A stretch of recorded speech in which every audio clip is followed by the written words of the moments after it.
Ovo nije priča o herojima. Ovo je priča o ljudima koji su predugo ćutali. Svaka diktatura počinje isto, ne tenkovima, već navikom. Navikom da se okrene glava. Da se kaže i nije moje. Da se veruje da će neko drugi rešiti stvar.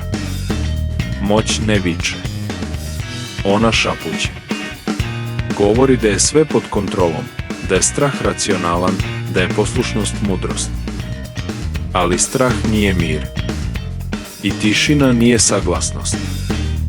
Istorija nas nije učila datumima, već posledicama. Uvek je bilo lakše ćutati nego stati uspravno. Uvek je bilo udobnije biti nevidljiv nego biti slobodan. Sistem ne pada kada ga napadneš. On počinje da puca kada prestaneš da mu veruješ. Jedan korak. Jedan glas. Jedan pogled koji se ne spusti. Otpor nije trenutak. Otpor je proces. Spor, naporan i često usamljen. Ali svaka promena u istoriji počela je isto, kada su ljudi odlučili da strah više nije cena koju su spremni da plate. Ovo nije kraj.